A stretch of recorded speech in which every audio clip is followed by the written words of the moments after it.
This country's economy is in crisis, isn't it? I wouldn't call it a crisis. Then what would you call it? A particular idiosyncrasy?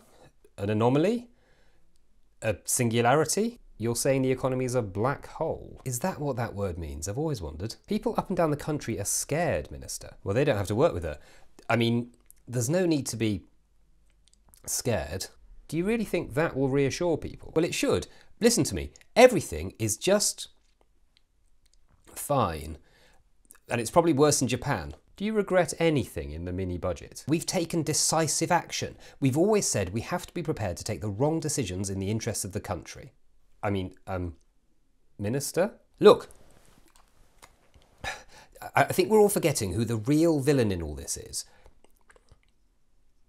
Vladimir Putin. Vladimir Putin cut the top rate of income tax. No, he invaded Ukraine, which caused the energy crisis, which we have solved by guaranteeing that no one in this country will pay over £2,500 for their energy bills. But that's not strictly true, is it? That figure only refers to a typical household, so if you use more, you will pay more. Yes, but typical is just a fancy word for everyone, isn't it? Is it?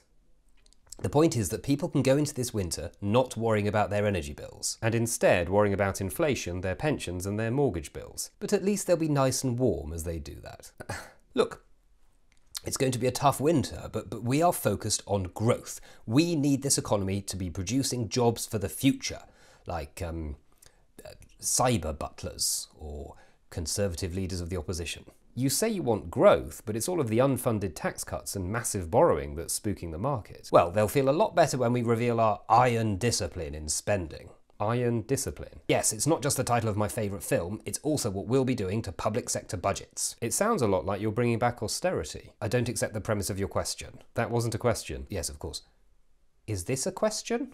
Isn't this focus on growth just ignoring inequality? Yes, we've been very clear that as a country we need to stop worrying about how we divide the pie and focus on growing the pie. And how do you grow a pie? In a pie garden? Thank you, Minister. Next up, as Liz Truss prepares for the Conservative Party conference, we ask how many people do you know who were so awful on their honeymoon that their spouse wanted a divorce before it was over?